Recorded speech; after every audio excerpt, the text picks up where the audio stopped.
Halo teman-teman, selamat datang di video kelompok 7 dan kelompok 8 mata kuliah Gizi Kesehatan Masyarakat Pesisir kelas A FKM Undip 2020 yang akan menjelaskan mengenai kekurangan energi protein atau KEP dan berat badan lahir rendah atau BBLR yang terjadi pada anak. Selamat menyaksikan! Menurut WHO, berat bayi lahir rendah atau BBLR ialah bayi yang lahir dengan berat kurang dari 2.500 gram. Berat lahir adalah berat yang ditimbang 1 jam setelah bayi lahir. Berat bayi lahir rendah banyak dijumpai di negara berkembang, termasuk Indonesia, khususnya di daerah dengan populasi beresiko, seperti di daerah pesisir. Berat bayi lahir rendah tidak hanya menimbulkan permasalahan pada angka kesakitan dan kematian neonatal, akan tetapi juga berpotensi menimbulkan permasalahan pada kehidupan anak di masa mendatang, di mana anak berisiko mengalami gangguan pertumbuhan dan perkembangan di masa mendatang. Anak juga berisiko menderita penyakit kronis seperti hipertensi, diabetes tipe 2, serta penyakit kardiovaskuler lainnya. Pada anak perempuan yang lahir dengan kategori berat bayi lahir rendah, di kemudian hari saat dia menjadi ibu juga berisiko melahirkan anak dengan berat bayi lahir rendah. Ada 3 kategori bayi berisiko yang bisa menderita berat bayi lahir rendah, yaitu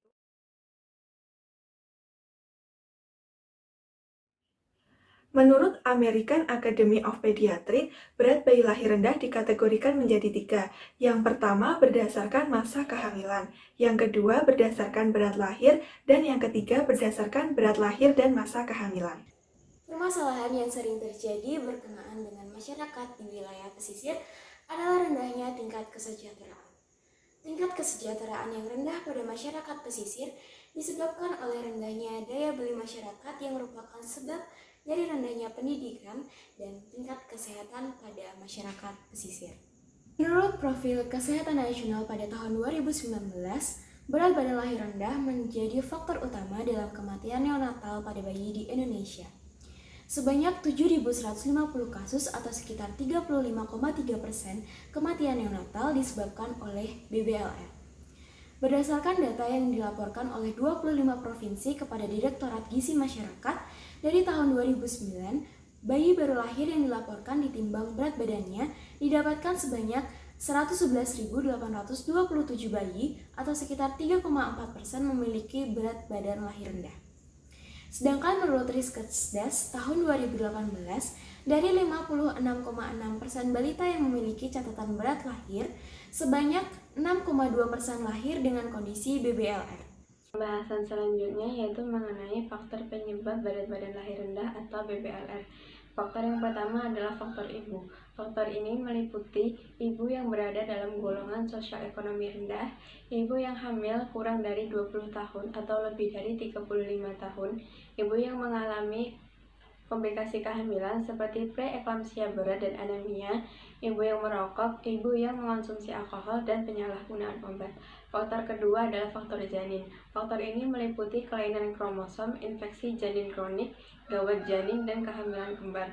Yang ketiga adalah faktor plasenta. Faktor ini meliputi hidromnion, plasenta previa, sulotio-plasenta, sindrom transfusi bayi kembar, dan ketuban pecah dini. Yang keempat yaitu faktor lingkungan. Ibu yang berada di tempat tinggal di daratan tinggi, ibu yang terkena radiasi, serta paparan zat beracun. BBLR pada anak dapat menimbulkan berbagai masalah kesehatan. Di antaranya, yang pertama, respiratory distress syndrome. Penyebabnya adalah kurangnya surfaktan yang berguna untuk mempertahankan tekanan permukaan pada alveoli atau kantung udara di paru-paru. Pada saat bayi dilahirkan, alveoli dalam keadaan kuncup. Ketika bayi menangis, alveoli mengembang. Surfaktan berfungsi untuk mencegah alveoli kembali menguncup setelah tangisan pertama. Bayi BBLR tidak memiliki jumlah surfaktan yang cukup, sehingga alveoli kembali menguncup. 2. Apnea of prematurity. Walaupun apnea atau keadaan napas berhenti dapat terjadi pada bayi baru lahir, masalah ini lebih banyak muncul pada bayi BBLR. Hal ini karena organ pernapasan dan sistem saraf pada bayi yang belum matang berhenti bekerja, sehingga bayi tidak bisa bernapas dalam beberapa waktu. 3. Anemia. Deposit zat besi biasanya terjadi pada saat janin rahim berusia 6 bulan. 4. Risiko kesehatan lainnya. Tidak hanya itu, BPLR ternyata juga berpengaruh terhadap kesehatan bayi di masa depan. Bayi BPLR mempunyai peluang besar terkena berbagai macam permasalahan kesehatan, seperti stunting, kecerdasan terganggu, penyakit ginjal, serangan jantung pada saat remaja, dan diabetes. Bayi BPLR lebih rentan mengalami diabetes tipe 2 di masa depan. Selanjutnya, saya akan menjelaskan mengenai kurang energi protein. Kurang energi protein atau KEP merupakan salah satu permasalahan gizi yang diakibatkan oleh rendahnya asupan energi dan protein dalam proporsi yang berbeda-beda, baik pada derajat yang ringan maupun berat. Menurut Kemenkes RI, KEP dikategorikan menjadi 4, yakni berdasarkan berat badan menurut umur, berdasarkan tinggi badan menurut umur, berdasarkan berat badan menurut tinggi badan, serta berdasarkan indeks massa tubuh menurut umur. Berdasarkan gejalanya, KEP diklasifikasikan menjadi 2, yakni KEP kategori ringan dan KEP kategori berat. KEP kategori ringan biasa terjadi di masyarakat dan umumnya terjadi pada masa pertumbuhan. Gejala klinis dari KEP kategori ringan ialah berat badan anak tidak bertambah, pertumbuhan linear anak terganggu, maturasi tulang terhambat, serta nilai Z-score berat badan menurut tinggi badan menunjukkan nilai yang menurun. Sedangkan KEP kategori berat dibagi menjadi 3, yakni kwashiorkor, marasmus, serta marasmik kwashiorkor. Untuk detail penjelasannya sebagai berikut.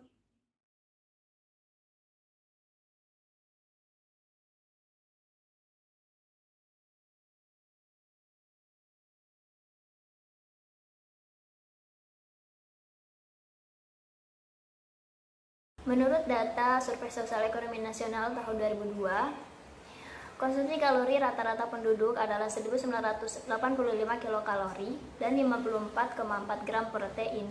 Angka ini mendekati sasaran yang ditetapkan oleh pemerintah, namun masih ada ketidakseimbangan di beberapa wilayah yang mana masih mengkonsumsi kurang dari 70%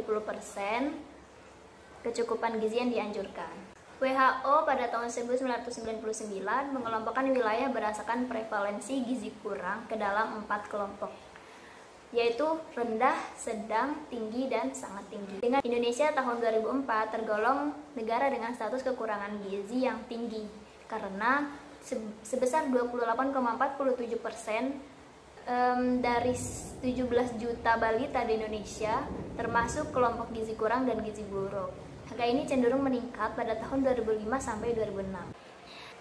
Menurut hasil riset dasar kesehatan tahun 2010, kekurangan konsumsi energi dan protein terutama diderita oleh anak usia sekolah, usia pra-remaja, usia remaja, dan kelompok ibu hamil. Secara nasional, rata-rata konsumsi protein di Indonesia itu sebanyak 62,1 gram per kapita atau 13,3% dari total konsumsi energi. Padahal, kontribusi protein minimal 15% dari total konsumsi energi menurut Pedoman Umum Gizi Seimbang atau PUGS. Faktor penyebab kekurangan energi protein. Yang pertama, penyakit infeksi. Penyakit infeksi yang dapat menyebabkan kekurangan energi protein yaitu cacar air, batuk kerjan, TBC, malaria, diare, dan kecacingan. Yang kedua, konsumsi makanan. Kekurangan energi protein banyak dijumpai pada anak usia 6 bulan sampai 5 tahun, di mana usia tersebut anak-anak memerlukan zat gizi yang sangat tinggi. Yang ketiga, kebutuhan energi. Kebutuhan energi masing-masing anak berbeda. Kebutuhan energi tergantung umur, jenis kelamin, aktivitas fisik, dan kondisi psikologis. Yang keempat, kebutuhan protein. Protein merupakan zat gizi yang sangat tinggi dalam proses kehidupan. Yang kelima, tingkat pendidikan dan tingkat pengetahuan orang tua. Tingkat pendidikan dan tingkat pengetahuan orang tua merupakan hal yang sangat penting karena mereka dapat menerima informasi dari luar mengenai cara pengasuhan anak yang baik. Yang keenam, tingkat pendapatan dan pekerjaan orang tua. Tingkat pendapatan orang tua yang cukup dapat memenuhi kebutuhan makan anak-anaknya. Kurang energi protein dapat menyebabkan kegagalan fungsi organ bagi penderitanya, seperti pada organ pencernaan.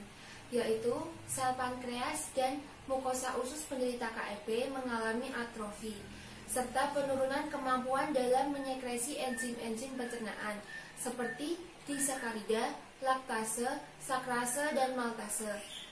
Kurang energi protein juga dapat menyebabkan kegagalan fungsi organ endokrin yang ditandai dengan peningkatan hormon pertumbuhan pada penderita kwashiorkor, peningkatan hormon kortisol dan hormon adenokortikosteroid, serta penurunan hormon insulin. Pada sistem kardiovaskuler, kurang energi protein dapat menyebabkan atrofi jantung yang menyebabkan penurunan cardiac output serta menghambat sirkulasi darah.